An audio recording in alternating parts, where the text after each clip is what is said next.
aí, seres humanos? Tudo bom com vocês? Eu sou Morgana, esse aqui é o História de Noah e hoje estamos de volta para mais uma aula de história, para a gente entender o que foi a Primeira República Brasileira através do estudo dos movimentos sociais que aconteceram naquele período. Então hoje nós vamos estudar as duas revoltas da Armada e a Revolta Federalista, ou a Guerra Civil que aconteceu no Rio Grande do Sul. Roda a vinheta que a gente já começa!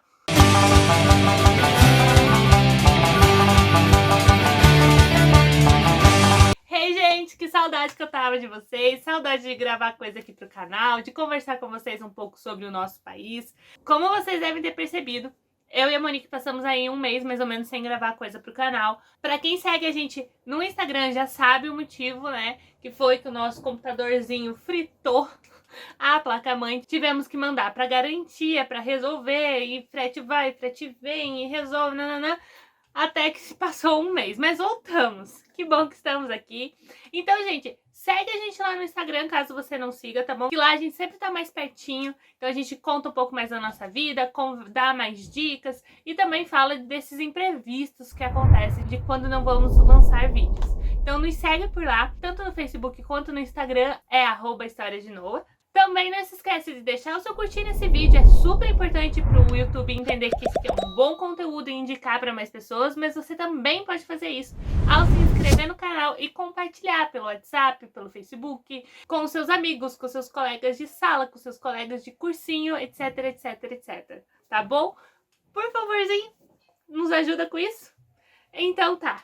Então hoje nós vamos continuar a estudar esse período da Primeira República através dos movimentos sociais que aconteceram naquele período, mas eu preciso avisar que a gente vai dar uma pausazinha, tá? Nesse ano, já estamos aí, já é dia 17, dia 18 de dezembro, então a gente vai dar uma pausazinha nos vídeos de história, tá bom? A gente vai fazer alguns vídeos especiais de finais de ano, mas no clima de férias e tal, e aí a gente volta no próximo ano com a continuação da Primeira República, até porque, como vocês sabem, vários professores foram demitidos nesse ano por causa da crise do coronavírus, eu fui uma delas, então agora no verão eu vou ter que estar trabalhando com meu pai e eu não vou ter tempo e nem lugar pra gravar os vídeos pro canal, então eu vou deixar alguns vídeos gravados já pra vocês, a Monique vai continuar com o conteúdo dela, mas eu peço a compreensão de vocês e que vocês comentem, compartilhem e continuem participando desse canal, porque é de vocês também. Vamos lá, sem enrolo, que essa abertura já ficou gigante.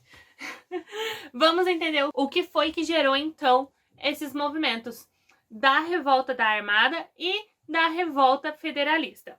Essas duas revoltas, elas aconteceram durante o período conhecido como a República das Espadas. República da Espada, professora, por que leva esse nome? É porque durante esse período aconteceu a Revolução Federalista, que foi uma guerra civil no sul do país? Ou é porque as revoltas da Armada nada mais nada menos foram do que revoltas da Marinha, no qual eles sequestraram embarcações por 2 vezes e apontaram os canhões dessas embarcações para a cidade do Rio de Janeiro e atiraram contra a cidade, pedindo a renúncia dos presidentes? Ou porque os 2 presidentes desse período eram presidentes militares e que tiveram governos extremamente autoritários e que os 2 tentaram dar golpes em cima da Constituição? O que você acha? Opção 1, todas as respostas? Acho que eu não vou nem criar outra, né, gente? São todas essas respostas. Todos esses motivos levam a esses primeiros 4 anos da nossa república a serem conhecidos como a República da Espada. Por quê? Porque esse ano vai de 1889, lembrando que o golpe da República, né, que os militares invadiram lá o palácio, pegaram a família real e expulsaram do Brasil, ele aconteceu em novembro, 15 de novembro de 1889. O ano já estava finalizando, então o governo mesmo vai começar ali em 1890 e aí ele vai se estender até 1894. E a gente precisa entender quais são as características em comum desses 2 presidentes que vão estar no comando do nosso país durante esses 4 anos. O nome deles vai ser Marechal Deodoro da Fonseca e Marechal Floriano Peixoto. Você provavelmente já ouviu esses 2 nomes, porque eles geralmente são nomes de ruas, nomes de praças nas nossas cidades. Aqui em Curitiba é o nome de 2 avenidas bem grandes, bem principais do centro da nossa cidade. Mas vamos lá então. Esses dois governos, eles vão ter bastante características em comum.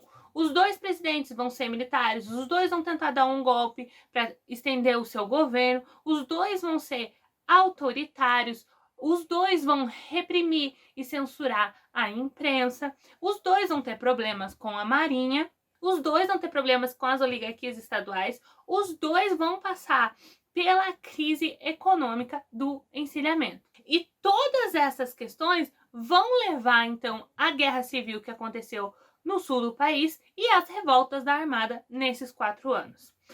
A primeira coisa e mais importante que a gente precisa entender é a crise econômica do encilhamento. Eu já falei um pouco dela no vídeo anterior, que a gente falou sobre a Belle Époque, de como ela influenciou muitas coisas nos próximos anos da República, mas hoje nós vamos dar mais detalhes sobre ela. Então, o que foi essa crise econômica? Simples. Rui Barbosa, que era um dos principais intelectuais daquele período no Brasil, ele vem com um plano econômico para o Brasil República. E esse plano econômico, ele foi pensado como um incentivo para aquecer a economia do país, ou seja, fazer a economia girar. Se você não entende o que isso significa, basicamente assim, colocar dinheiro girando dentro do país. Como que um dinheiro gira dentro do país?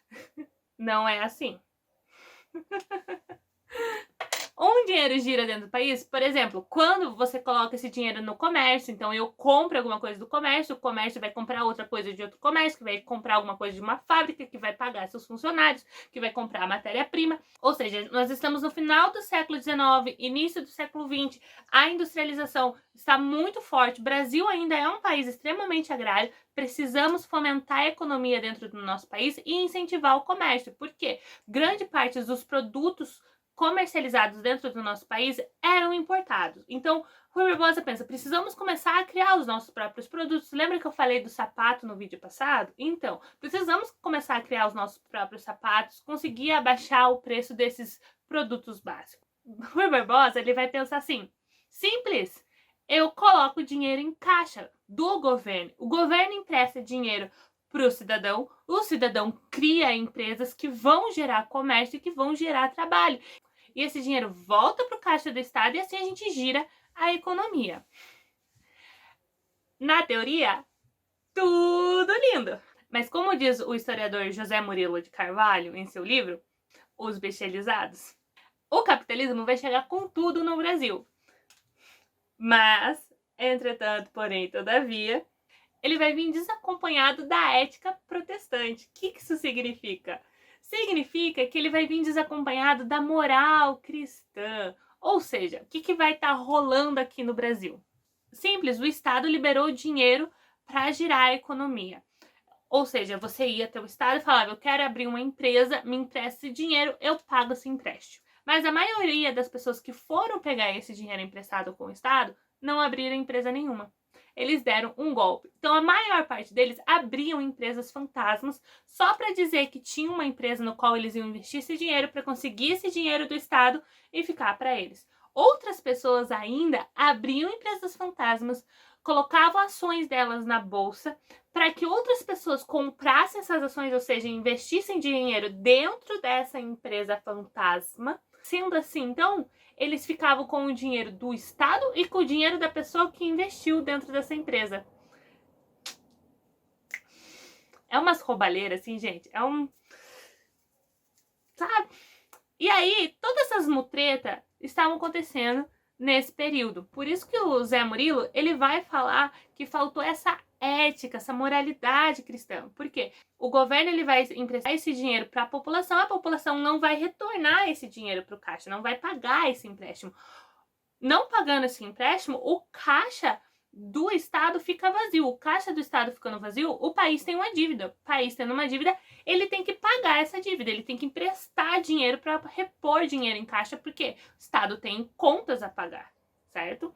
Tem toda a questão dos funcionários públicos, dos serviços públicos, que é tudo o Estado que paga. Para vocês terem uma ideia, gente, essa roubalheira desse dinheiro que foi liberado para girar a economia vai ser tão grande que, na época, a moeda brasileira ela era equiparada com a libra esterlina. A libra esterlina é a moeda da Inglaterra. Ela vai cair para um terço da moeda. Tudo bem, gente. Hoje em dia, 1 euro vale R$ 7, mas naquela época ele estava equiparado, e aí ele caiu. Então, assim, caracoles, foi a crise econômica. Ela não vai acabar nesse período, ela vai continuar até 97, só em 1897 que eles vão conseguir dar uma recuperada nessa crise. Se você ainda não entendeu o que gera essa crise, pensa no nome, encilhamento. Vem de encilhar um cavalo. O que é encilhar um cavalo, professor? É quando você coloca o equipamento em cima do cavalo antes da corrida. Sabe aquele negócio, coloca aquele negócio para você sentar, que daí você coloca o pezinho, coloca, e aí tem a cordinha, gente, não sei o nome de nada daquele negócio. Mas é quando você prepara o cavalo com todos aqueles equipamentos antes de uma corrida. Por quê? Porque naquela época você tinha apostas. Então, quando começava essa preparação, esse encilhamento do cavalo, era quando as apostas fervilhavam, porque gerava excitação, gerava expectativa, que é o que vai acontecer. Quando o Rui Barbosa libera esse dinheiro, então, gera essa excitação, gera essa expectativa, um monte de gente está investindo dinheiro, um monte de gente está emprestando dinheiro, mas esses investimentos não estão tendo retorno. Tem um monte de gente fazendo dívidas e tem essas outras pessoas que estão roubando. Prof, ainda não entendi o que está acontecendo. Simples, meu filho. Vamos lá, 2020. Caso você esteja vendo isso aqui há muito tempo depois. Mas 2020. O governo Bolsonaro não liberou aqueles R$ 600 para os trabalhadores informais? Porque os comércios iam fechar por causa da quarentena, para que ninguém fique na rua passeando e espalhando o vírus. Então, libera-se esses R$ 600 para eles terem alguma ajuda financeira do governo, certo? Quantas pessoas você conhece ou já ouviu falar que pegou esse dinheiro sem precisar? Quantas histórias de funcionários de prefeitura que têm acesso ao sistema da Caixa você ouviu falar que pegaram esse dinheiro? Quantas pessoas que o sistema liberou automaticamente dinheiro que não estavam entre as pessoas eletivas para pegar esse dinheiro, mas quando viram o dinheiro caindo na conta, foram lá e sacaram, em vez de deixar o dinheiro lá para o governo pegar de volta?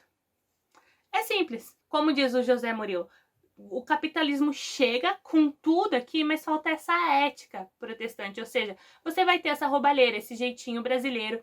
E aí tem essa charge aqui que você pode ver, que você tem esses homens vestidos de terno, gravata, que são esses investidores da bolsa, e toda essa expectativa de você encilhar um cavalo, que é um outro homem, presta atenção, você pode ver que ele tá com jornais, ou seja, que são esses anúncios que tinham na época desses novos comércios, dessas ações da Bolsa do Brasil. E aí você tem então esse cavalo, que é esse cara, em vez dele correr, ou seja, fazer a corrida, ele tá tentando roer a corda.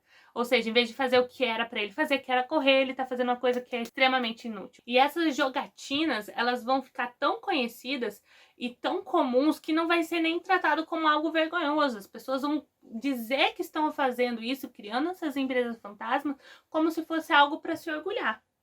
Além disso, outra coisa que vai ser comum a esses dois governos, do Marechal Deodoro e do Floriano, sim, eu resumi, não falei o nome inteiro, gente, porque é muito grande, então vamos resumir por Deodoro e Floriano. Deodoro é o primeiro, Floriano é o segundo.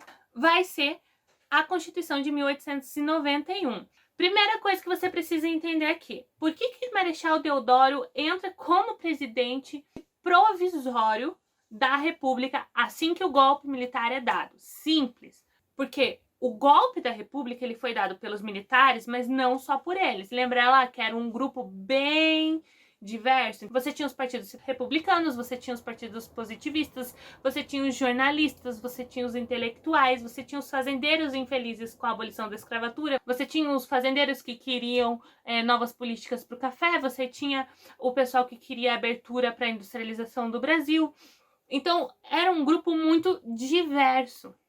Quando o golpe é dado. O golpe é dado, eles escolhem o Marechal Deodoro para ficar no governo de forma provisória. Provisória até quando? Até se fazer uma eleição para a escolha de um presidente, já que o tipo de governo que foi escolhido era uma república, então você precisa eleger um presidente. Para eleger um presidente, você precisa de uma eleição, mas para fazer uma eleição, você precisa de uma constituição, você precisa transformar esse país de império em república legalmente. Você vai ter a Assembleia Constituinte para fazer essa Constituição da República, que já vai começar ali em 1889, mas só vai terminar em 1891. Então vai levar mais de um ano aí para fazer essa Constituição, e quando essa Constituição estiver pronta, ela vai ter alguns detalhes que é bom vocês saberem também, que geralmente cai em vestibular. Então, a primeira característica dela, ela vai ser inspirada na Constituição dos Estados Unidos, porque os Estados Unidos é olhado pelos intelectuais da época como a colônia que deu certo, e o Brasil está deixando de ser império e quer chegar para esse novo século que está surgindo como uma potência. Então eles vão olhar para o que os Estados Unidos já fez, já que eles conseguiram essa independência antes. Ela vai ser uma constituição presidencialista, ou seja, vai ter um presidente como maior chefe de Estado. Você vai ter uma constituição federalista. O que isso significa? Significa independência dos estados. Então você vai ter leis individuais para cada estado que vão ser feitos pelas oligarquias políticas daquele estado. Oligarquia, você pode pensar em grupos políticos. Então, os grupos políticos de cada estado vão formar a sua própria constituição. E esses governantes de estados, os governadores, que naquela época chamavam presidentes de estados, sim, era presidente da república e presidente de estados, tinha o mesmo nome, ainda bem que eles trocaram, porque gera muita confusão, mas naquela época ainda se chamava presidente de estados. Os presidentes de estados, ao contrário do presidente, eles não eram eleitos, não era o povo que escolhia como é hoje. Eles eram escolhidos pelas oligarquias. Então, os grupos políticos, os partidos políticos se reuniam e escolhiam quem ia ser o presidente de estado. Ou seja, o presidente de estado sempre seria o que tivesse maior apoio, sempre seria representante da maior oligarquia política daquele estado. Assim, eles criariam as leis independentes daquele estado, teria bastante independência. E isso é um ponto super importante. Por quê? Porque vai ser essa independência dos estados e essa interferência do federativo, ou seja, do presidente nesses estados, que vai gerar, por exemplo, a guerra civil no Rio Grande do Sul. Por quê? Porque você vai ter todos esses grupos políticos que se envolveram no golpe de Estado se movimentando para ver quem vai ter maior domínio, maior controle e maior acesso político ao país pós a República. Então, esses primeiros anos da República são anos de concorrência política. Quem vai ter mais cargos, quem vai ter mais cadeiras na Câmara, quem vai ter mais cadeiras no Senado e esse tipo de coisa. Outra característica dessa Constituição é que a administração do nosso país vai ser dividida apenas em 3 poderes: executivo, legislativo e judiciário. Não vai ter mais aquele quarto poder que era do Império, que era o poder moderador, ou seja, a mãozinha do imperador mexendo em tudo e fazendo com que tudo fosse do jeito dele. Outra característica dessa Constituição republicana é que o voto nesse período ele vai ser antidemocrático. Anti vem de não, ou seja, não vai ser democrático. Por quê? Como a gente já conversou no primeiro vídeo, esse voto então vai ser apenas para homens acima de 21 anos, alfabetizados, que não façam parte de nenhum tipo de organização religiosa e alguns tipos de organizações militares. Ou seja, você exclui os pobres. Por quê? Porque os pobres não têm educação pública. Se não tem educação pública, eles não são alfabetizados. Não alfabetizados não podem votar.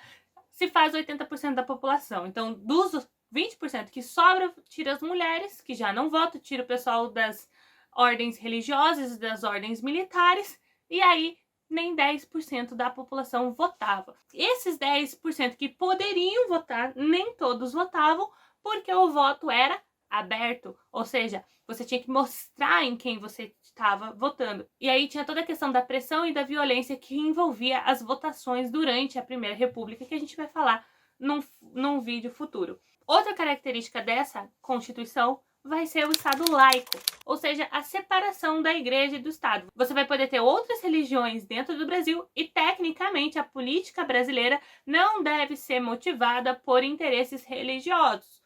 Como a gente sabe, isso não funciona nem até hoje, em pleno século XXI, imagina lá naquela época. Mas, tecnicamente, essa separação do Estado com a Igreja vai ser representada, então, pela criação do casamento civil, porque até então o casamento era feito só pela Igreja Católica. Se você não fosse católico e você não se casasse na Igreja Católica, você não era considerado casado.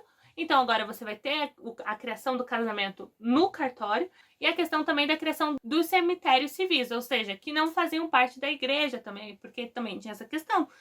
Se você não fosse católico, você não podia ser enterrado num cemitério católico. Então essas são as principais mudanças no cenário político que estão acontecendo nesses primeiros anos da República e que vão ser responsáveis por gerar essa insatisfação que vai levar à primeira revolta da Armada. Mas a revolta ela vai acontecer em 1891. Por quê? Você está na finalização da Constituição, Marechal Deodoro ele já foi eleito, tá? Eles fizeram uma eleição, não uma eleição direta, ou seja, não foi a população que votou, eles fizeram uma eleição na Câmara, e aí Marechal Deodoro então foi eleito como presidente e Marechal Floriano foi eleito como vice-presidente. Naquela época você votava separado para cada um dos cargos, e isso é super importante, porque é isso que vai gerar o caos que vai vir depois. Basicamente, então, o que vai acontecer? Está sendo feita a Constituição e chegou o momento da Constituinte pensar nas leis de crimes de responsabilidade do Legislativo. O que isso significa? Significa pensar, ok, quando é que o presidente comete um crime? O que é um crime quando é feito por ele? O que não é um crime? E quando ele cometer esse crime, quais são as penalizações e as punições que vamos dar a esse presidente, certo? O Senado cria essas leis e envia para aprovação da Câmara. Essas leis chegam na mão de Deodoro. Quê? Crime de responsabilidade do Legislativo? Eu sou o presidente dessa bagaça, eu não tenho que responder crime nenhum, não tenho que responder a ninguém. Eu posso fazer o que eu quiser. E ele vai lá e altera essas leis e devolve para o Senado. E o Senado, que era composto principalmente por membros do PRP, que é o Partido Republicano Paulista, e isso que é super importante, porque o PRP ele vai ter muita influência política durante esse período. O PRP não abre mão das leis de criminalidade do Legislativo, então eles refazem como tinha sido feito da primeira vez, com todos os crimes de responsabilidade do Legislativo, e devolvem para o Deodoro, para aprovação da Câmara. E aí perceba, Deodoro já está com vários conflitos acontecendo. Ele entra em conflito com a Constituinte da Constituição, ele entra em conflito com o PRP, que é o Partido Republicano Paulista, ele entra em conflito, então, com uma parcela dos militares, que são os militares que apoiam o vice dele, Floriano Peixoto, ele entra em conflito com a imprensa, porque ele está censurando a imprensa, tá virando um caos tudo isso.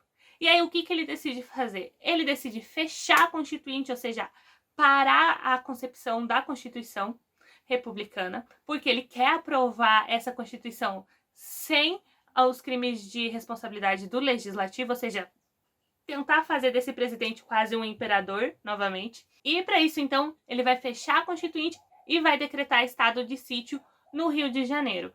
Só que ele não tem muito apoio, então isso vai gerar uma crise muito grande. O PRP vai começar a se organizar para pedir a renúncia do presidente da República em São Paulo e no Rio de Janeiro. Os principais inimigos políticos de Deodoro vão ser representados pela Marinha, que vão fazer a primeira revolta da Armada. O protesto deles vai ser basicamente invadir esses navios que estão na Baía de Guanabara, apontar eles para a cidade do Rio de Janeiro, atirar contra a cidade e falar: a gente só sai daqui quando o presidente renunciar, quando Deodoro abandonar o cargo, porque ele está querendo ir contra a Constituição, porque ele está querendo se transformar em um novo imperador. E isso aqui é uma república. Como eu disse, Deodoro está sofrendo muito com a questão de apoio político, e ele não tem muito. Ele não tem chance de ir contra a Marinha, ele não tem apoio do PRP, ele não tem apoio das outras oligarquias.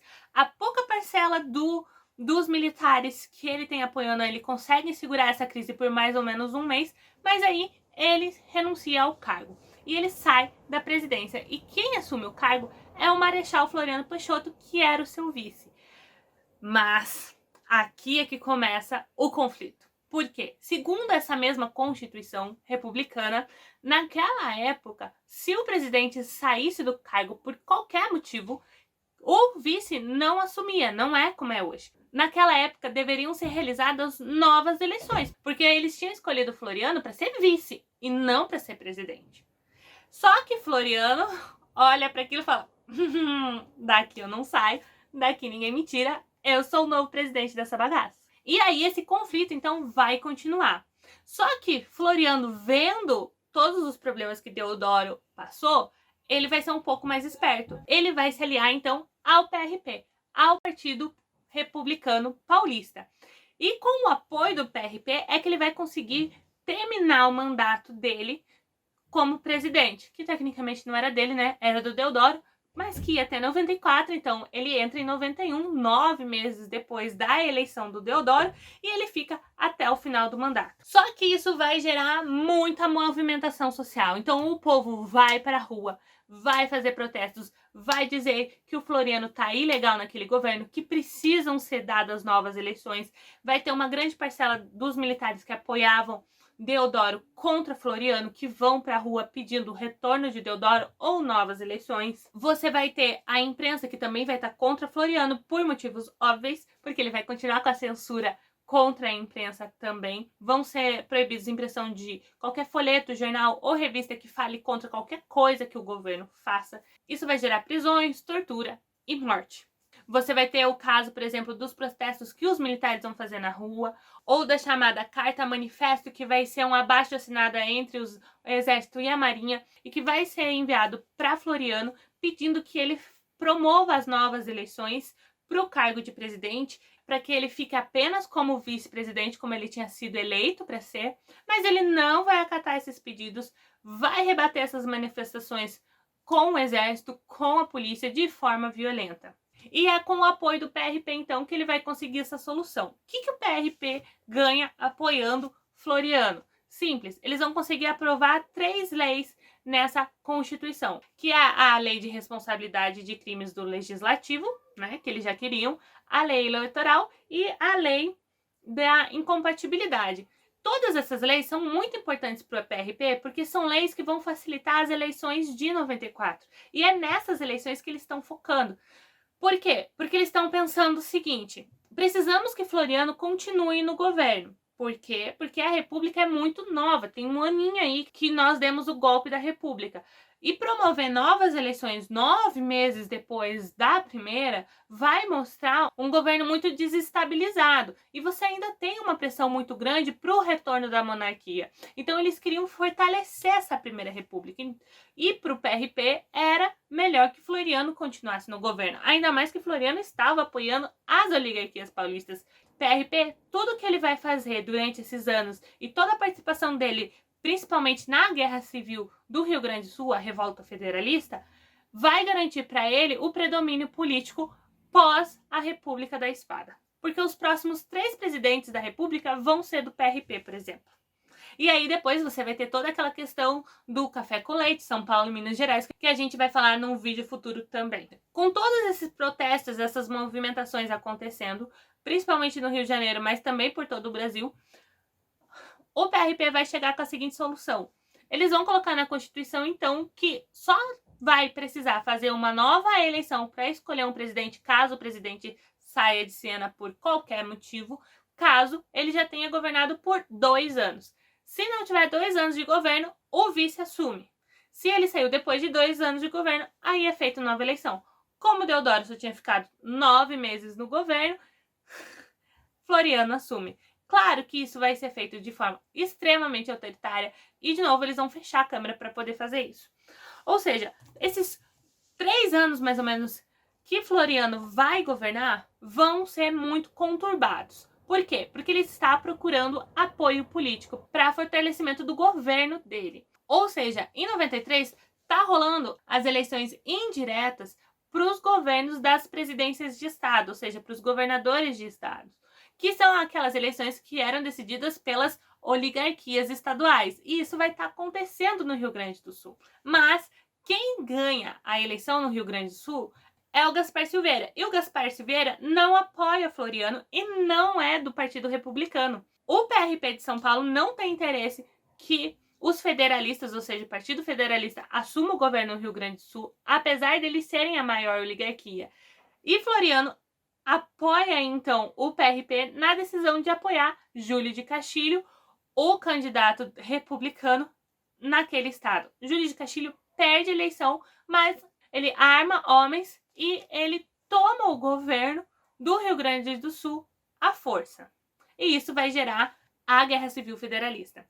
Então, resumindo o que vai acontecer, Floriano vai contra a Constituição, que dá essa liberdade aos estados, ou seja, essa Constituição federalista de escolha, que cada oligarquia escolhe o seu governante de estado, e ele começa a interferir para que tenha nos estados apenas presidentes de estado que apoiem o governo dele. E aí isso vai gerar conflito. Por quê? Porque as guerrilhas no Brasil são muito comuns nesse período. Então, Gaspar Silveira, como um bom coronel, ele vai armar os seus homens, vai montá-los em um cavalo e vai entrar em combate com o exército pessoal de Júlio de Castilho.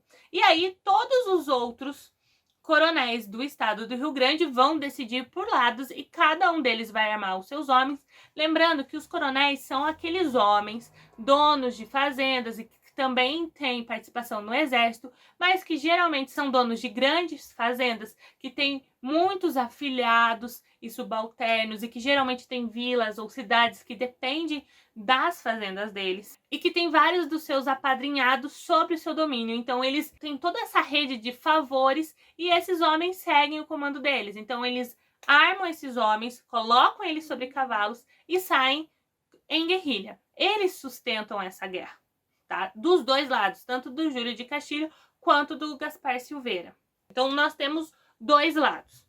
Primeiro lado, que é o lado do Gaspar Silveira, ou seja, do cara que tinha sido eleito no Rio Grande do Sul, que vai ser chamado de Maragatos. Os Maragatos, eles vão ser um grupo muito diverso. Por quê? Vai começar com o Gaspar Silveira e os coronéis que apoiam ele? Sim. Vão ter também os inimigos políticos do Júlio de Castilho, vão ter também os imigrantes aqui vão estar muito a favor dos Maragatos. Por quê? Porque tem toda a questão xenofóbica que a gente já conversou no vídeo da Belle Époque, mas também muitos deles foram contratados para a construção da via férrea que tem no sul do país e não foram pagos pelos serviços que eles prestaram. Tem muitos deles que já vivem algumas gerações aqui no Brasil, tinham terras aqui no Brasil e tiveram essas terras despossadas, ou seja, retiradas, eles foram expulsos das suas terras para a construção dessas ferrovias ou mesmo de outras empresas no interior do estado. Então você vai ter muito conflito de terra ali naquele interior.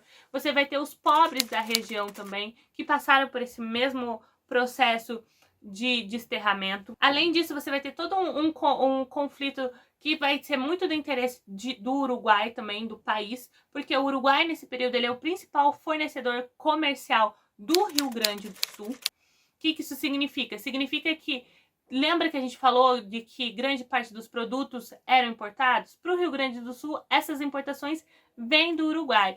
E Júlio de Castilho e os castilistas estão muito interessados em fazer com que esses produtos que circulam pelo estado do Rio Grande do Sul saiam principalmente das cidades litorâneas, Porto Alegre, Rio Grande e Pelotas. Então, um dos motivos também que vai gerar essa guerra civil é favorecer esse comércio interno dentro do Rio Grande do Sul. Então, basicamente, os principais interesses dos Maragatos aqui é tirar Júlio de Castilho do poder, depois acabar com a Constituição do estado do Rio Grande, que eles não concordam, e fazer uma Constituição federalista de acordo com os ideais da maior oligarquia do estado, que era a oligarquia federalista. E com o passar do tempo, eles também vão começar a combater o governo de Floriano Peixoto e a oligarquia paulista. Por quê? Porque são eles que vão estar financiando o outro lado, os castilistas ou os pica-paus. Por que eles vão ser chamados de pica-paus? Simples, porque vai começar essa guerra civil com os homens armados e com os coronéis, com os seus grupos armados que apoiavam Júlio de Castilho, mas o Floriano Peixoto, presidente do nosso país, junto com o apoio das oligarquias paulistas, vão financiar o lado dos castilistas, o lado dos pica-paus. Como que eles vão fazer isso? Eles vão usar a linha férrea, ou seja, o trem, para levar mantimentos, para levar pessoal mais perto de uma forma mais rápida e também para vigiar os inimigos, as transições do exército inimigo. E qual que é o objetivo, então, dos pica-paus? É a consolidação do governo republicano dentro do estado do Rio Grande do Sul, como também da Constituição positivista deles, que era uma Constituição extremamente arbitrária, e afastar o fantasma da monarquia. Por quê? Porque toda revolta popular desse período vai ser taxada como uma revolta de alguém que está pedindo o retorno da monarquia. Coisa que aqui não era o que estava acontecendo.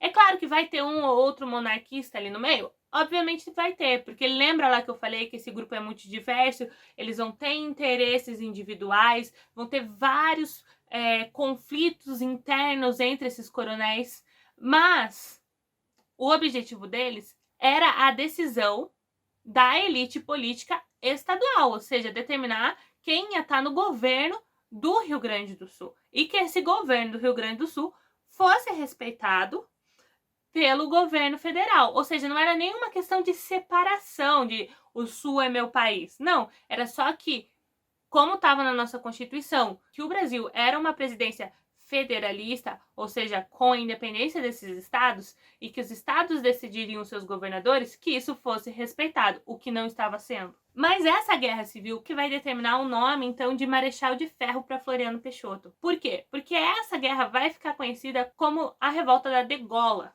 Ou seja, muita gente vai morrer como? Sendo degolado, perdendo a cabeça. Essas batalhas, então, vão começar a acontecer no Rio Grande do Sul, até que os maragatos, que são a favor do Gaspar Silveira, que são os federalistas, eles vão perceber que eles precisam marchar até São Paulo para lutar contra a oligarquia paulista, porque é ela que está financiando Júlio de Castilho. Então não basta só eles conseguirem o domínio das cidades no Rio Grande do Sul. Eles precisam combater da onde está vindo esse dinheiro. Então eles vão começar uma guerra de ascensão, eles vão começar a subir esses estados. Essa guerra vai chegar a Santa Catarina e vai chegar ao Paraná também. Ao mesmo tempo que essa guerra está acontecendo aqui, vamos ter a segunda revolta da Armada, que também vai acontecer em 93 e ela vai acontecer de volta no Rio de Janeiro, no mesmo esquema. Marinha se revolta contra Floriano Peixoto, dessa vez porque eles percebem que o favoritismo de Floriano Peixoto para o exército é muito maior, ou seja, o exército tem muito mais liberdade política e muito mais espaço político dentro do governo de Floriano Peixoto do que a Marinha. Novamente eles vão pegar navios, apontar os canhões para o Rio de Janeiro e pedir o afastamento do presidente. E eles vão estar muito motivados porque a primeira revolta da Armada deu certo. Eles conseguiram o objetivo deles, Deodoro renunciou. Mas agora eles não estão lidando com Deodoro, eles estão lidando com o Marechal de Ferro. E Floriano não vai aceitar. Vai durar esse conflito na cidade do Rio de Janeiro por algum tempo. Floriano vai colocar o exército contra a Marinha. E aí eles vão perceber que eles não têm muito apoio político, já que o PRP está apoiando Floriano. E aí eles decidem então pegar esses navios e descer pelo litoral até a capital de Santa Catarina, chamada Desterro. E lá então dominar essa cidade e se juntar à revolta federalista que está acontecendo no sul e juntos subirem para o sudeste novamente e lutarem contra as oligarquias paulistas e contra Floriano. E é isso que vai acontecer. Eles vão chegar em Desterro, eles vão conquistar essa cidade e a revolta federalista ela vai continuar acontecendo. E a revolução, então, ela vai ser duramente combatida por Floriano Peixoto e pelas oligarquias paulistas. 1% da população do Rio Grande do Sul vai morrer nessa guerra civil, mais ou menos 10 mil homens. Essa guerra, ela vai ser cheia de batalhas sangrentas. Não é à toa que ela vai levar o nome de Revolução da Degola também, porque muita gente vai morrer de forma extremamente bárbara. Você vai ter o Cerco da Lapa, que é uma cidadezinha aqui do Paraná, que até hoje mantém preservada a história desse cerco, onde muita gente morreu. Você vai ter como exemplo também o cerco de Bagé, mas como a gente sabe, essa guerra civil vai ser ganha, então, pelo grupo republicano, por Júlio de Castilho, Floriano Peixoto e as oligarquias paulistas. E na cidade de Boi Preto é que vão começar as comemorações dessa guerra. E as comemorações dessa guerra vão ser feitas através da degola de maragatos. Ou seja, os castilistas vão pegar os prisioneiros maragatos e vão degolá-los. Os números de maragatos degolados... Mas é um trava-língua. O número de maragatos degolados em Boi Preto é de 770 homens que foram degolados naquela cidade. Os pica-paus, os castilistas, vão dizer que essas degolas foram feitas em vinganças às degolas que os maragatos teriam feito na cidade de Rio Negro. A cidade de Rio Negro foi uma batalha anterior, então, e não tem um número exato de quantos pica-paus foram degolados pelos maragatos. Varia de 30 a até 500 mortos naquela cidade. Que, por sua vez, os maragatos disseram que foi uma vingança ao cerco de Bagé. Então, assim, lembra lá que eu falei? Essa guerra ela vai ter também muitos conflitos internos entre esses coronéis dentro do estado do Rio Grande. Então, você vai ter muito dessas vinganças por questões bem antigas. Mas o grande símbolo dessa revolta, com certeza, é a cidade de Desterro, que onde foi a união, então, da revolta da Armada com a revolta federalista. Ali, finalmente, quando as tropas republicanas vencem as tropas federalistas, eles fazem 185 presos. E quando é perguntado para Floriano Peixoto o que fazer com esses prisioneiros, ele fala: manda matar todo mundo. E ele manda matar todos os prisioneiros. Estamos falando de prisioneiros, gente, não das pessoas que já morreram na guerra. Após a guerra, eles já perderam a batalha, fizeram prisioneiros, e aí se manda matar esses 185 prisioneiros. Por quê? Porque Floriano quer fazer dessa cidade o grande símbolo da vitória dele, da vitória do seu governo sobre essas duas revoltas, a revolta da Armada e a revolta federalista. E como grande comemoração dessa vitória, ele manda trocar o nome da cidade de Desterro para Florianópolis, sim, a capital de Santa Catarina, aquela das dunas que o povo gosta de ir pro final de ano, carnaval e tudo mais. Ela recebe esse nome, então, em homenagem a Floriano Peixoto, como símbolo do grande Marechal de Ferro, mas não vai parar por aí. Além disso, ele vai contratar os dois fotógrafos, Juan Gutierre e Marques Ferres, para fazer fotos do Exército Brasileiro, encenando a vitória deles contra a revolta da Armada. Então você tem essa foto aqui, por exemplo, que ela é super famosa, porque nela você consegue ver mais de 40 homens posicionados, fardados, com essa farda característica do exército, que é por causa dela que os republicanos vão levar o nome de pica-paus na Revolução Federalista, porque é azul e vermelho, que é a mesma cor do pássaro. E aí você vê, então, esses mais de 40 homens, todos eles armados nessa barricada, fazendo a representação da resistência contra a revolta da Armada. No cantinho você tem o general, que está com o braço estendido, como se ele tivesse prestes a dar o comando de ataque. Então, mostrando essa força, esse domínio do exército brasileiro contra os rebeldes durante o período do governo de Floriano Peixoto. E essas fotos, então, têm um intuito de propaganda, de fazer uma propaganda da força e do domínio do governo de Floriano Peixoto e principalmente da forma como ele decidiu enfrentar a oposição política naquele período, ou seja, de forma violenta, de forma repressiva, não dando espaço para nenhum tipo de oposição política contra o governo dele. E é por isso que no século XX, então, você vai ter um posicionamento dos presidentes e dos historiadores, principalmente historiadores militares, como o general Souza Doca, que ao falar da Revolução Federalista vai dizer o seguinte: a Revolução Federalista, então, ela foi um capítulo doloroso de nossos anais, que merecem a nossa condenação, e o fazemos silenciando seus acontecimentos. Gente, isso aqui é super importante, tá? Porque esse vai ser o posicionamento do governo durante o século XX. Primeiro, eles não chamam a Revolução Federalista de guerra civil, porque ela foi uma guerra civil. E por que não chamar de guerra e chamar de revolução? Simples, porque se você chama de revolução, você dá uma ideia de revolta, de rebeldia, de alguém contra um governo legal, o que não era o caso. Não era o caso nem do governo de Júlio de Castilho, que não tinha sido eleito, e muito menos do governo de Floriano Peixoto, que estava apoiando esse governo que não era legítimo. Sobre silenciar contra fatos históricos e fatos dolorosos da nossa história, a gente já conversou aqui no canal, no vídeo que a gente fala sobre a fragilidade branca. Então, se você não viu, veja, é super importante porque lá nós conversamos um pouco sobre o mal que esse silêncio traz para a sociedade, porque quando a gente decide não falar sobre um assunto, por mais pesado que ele seja, por mais difícil que ele seja, por mais mortes que tenha causado, não é uma forma de condenação, ao contrário, é uma forma de apagamento. Porque o posicionamento desses governos do século XX de silenciarem sobre a Revolução Federalista, ela gerou o medo da população e principalmente a falta de oposição política nos estados ao governo federal. Por quê? Porque nós precisamos falar sobre censura, nós precisamos falar sobre autoritarismo. Por quê? Porque só assim nós seremos capazes de reconhecer quando, por exemplo, os nossos políticos atuais tentarem fazer isso, para que a gente impeça e para que a gente preserve os direitos conquistados na Constituição, para que a gente garanta mais direitos e principalmente que a gente não deixe nem o presidente, se assim for necessário, desrespeitar os nossos direitos como cidadãos, porque afinal nós vivemos sim numa república que deveria ser um governo para todos, inclusive as minorias. Então vamos lá para as conclusões da Revolução Federalista. Com a vitória, então, dos republicanos, Júlio de Castilho assume o governo no Rio Grande do Sul, sim, né? Tudo começou com ele e continua com ele.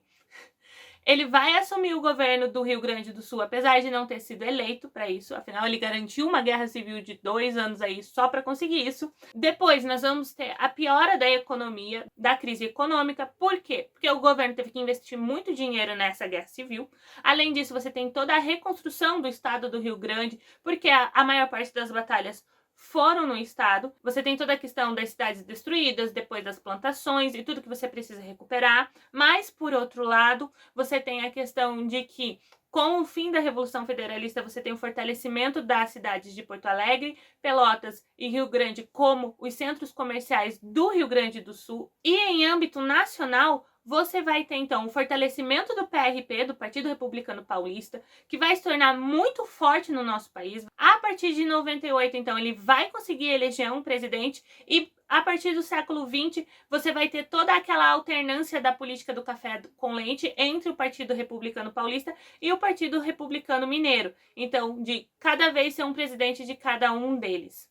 Além disso, mais importante, a vitória, então, do governo federal sobre a Revolução Federalista e sobre a revolta da Armada vai gerar a falta de oposição política, que vai dar diretamente na política dos governadores. O que é a política dos governadores? É uma política de alinhamento dos estados. Apesar de a gente ser uma presidência federalista nessa época, a partir então do próximo governo, se eu não me engano é Prudente de Moraes, se tiver errado eu coloco o nome aqui, nós vamos ter uma política de só pode ser eleito como presidente de estados ou governadores de estado políticos que fazem parte de oligarquias que estejam alinhadas com o governo federal. Sendo assim, então, vai ser o início das grandes fraudes eleitorais, que vão, então, garantir as eleições dos candidatos coligados com o governo federal. E essa política vai durar até 1930, quando Vargas entra no governo através de outro golpe de Estado. Então é isso, gente.